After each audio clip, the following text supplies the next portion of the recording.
안녕하세요. 중국의 고사성어 중에 남가일몽이라고 있습니다. 남가일몽. 꿈과 같이 헛된 한때의 부귀영화를 가리켜 우리는 남가일몽이라고 그러죠. 같은 맥락의 고사성어는 일장춘몽도 같은 맥락이죠. 남가일몽의 유래를 오늘은 한번 보겠습니다. 당나라 덕종 때 광릉이라는 곳에 순우분이라는 사람이 살고 있었습니다. 그 순우분 집 남쪽에는 늙은 느티나무가 한 그루 있었는데 어느 날 순우분이 술이 취해 그 느티나무 밑에서 잠이 들었는데 보랏빛 옷을 입은 두 사나이가 나타나서 계왕국 임금님의 명령으로 당신을 모시러 왔습니다 라고 말을 하는 겁니다. 순우분이 그 두 사람을 따라 느티나무 구멍 속으로 들어가니 커다란 성문 앞에는 대계왕국이라는 금 글자로 된 현판이 걸려 있었습니다. 국왕이 순우분을 보더니 문내 기뻐하며 자기 딸을 주어 사위로 삼았습니다. 순우분은 이 계왕국에서 즐겁게 살면서 친구들도 사귀었습니다. 친구인 주병과 전자와를 만나게 되었던 것이죠. 어느 날 국왕은 순우분을 불렀습니다. 그리고 말을 했죠. 남가군의 정치가 잘 되지 않아 걱정인데 그곳 태수가 되어줄 수 있겠는가? 라고 물었습니다. 그래서 순우분은 결국 주병과 전자를 부하로 삼고 남가군의 태수가 되었습니다. 순우분은 두 부하의 도움으로 정치를 잘 했으므로 남가군을 아주 잘 다스렸습니다.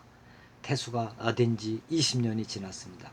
백성들은 모두 안정된 직업을 즐기며 잘 살았습니다. 그리고 순우분의 덕을 친성하기 위해 순우분 덕비를 세워 주었던 것이죠.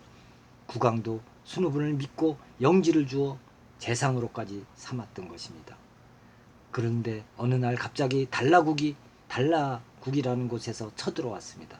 순우분은 부하 주변을 대장으로 하여 싸우게 하였으나 주변은 적을 얕잡아보고 가볍게 대하다가 패하고 말았습니다. 적은 많은 전리품을 가지고 돌아갔고 주변은 이내 등짝을 앓다가 죽어버리고 말았습니다. 순우분의 아내도 결국은 거기서 사망을 하게 되죠. 그래서 순우분은 태수를 그만두고 서울로 상경을 하였습니다. 서울에서 그의 인기는 아주 대단하여 귀족들은 서로 앞다투어 그와 사귀기를 원했습니다. 따라서 권세는 날로 강해졌던 것이죠. 이내 국왕은 내심으로 불안함을 느꼈던 것입니다. 바로 이때 도읍을 옮기지 않으면 안 될 이상한 사정이 있다며 왕에게 상소문을 올린 사람이 있었습니다. 세상에서는 순우분의 세력이 너무 강해진 것이 그러한 화를 가져온 까닭이라고 했습니다.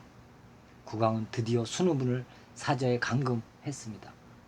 순우분은 아무 죄도 없이 자기가 그런 부당한 처사를 받는 것에 대해 불만을 터뜨렸습니다. 국왕도 나중엔 그 사정을 짐작하고 순우분을 고향집으로 돌려보내 주었습니다. 이때 순우분은 바로 느티나무 아래에서 잠이 깨었다는 것입니다. 지금까지의 모든 일들이 바로 한바탕 꿈이었던 것입니다. 느티나무 밑동을 보니 과연 큰 구멍이 하나 있었습니다.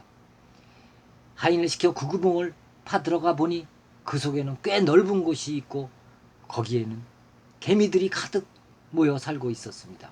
그리고 그 한가운데 커다란 개미 두 마리가 있었습니다.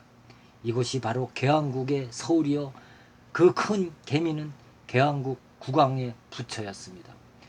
또 한 구멍을 파보니 남쪽으로 뻗은 가지를 4길쯤 올라간 곳에 또 다른 팽팽한 곳이 있었고 거기에는 개미들이 떼지어 있었습니다. 이곳이 곧 순우분이 다스리던 남가군이었습니다. 순우분은 개미의 구멍을 전처럼 잘 고쳐놓고 나왔습니다. 그날 밤 큰 비가 왔습니다.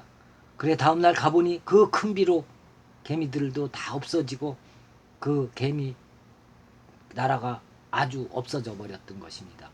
나라에 이변이 생겨 도읍을 옮기게 되리라던 것도 바로 이 때문이었던 것 같습니다. 그렇습니다. 순우분이 그 꿈속에서 꿈꿨던 20년간의 그 호화로운 생활이 한때의 부귀영화로 끝났다는 것이죠. 일장춘몽, 남가 일몽이라는 얘기입니다. 감사합니다.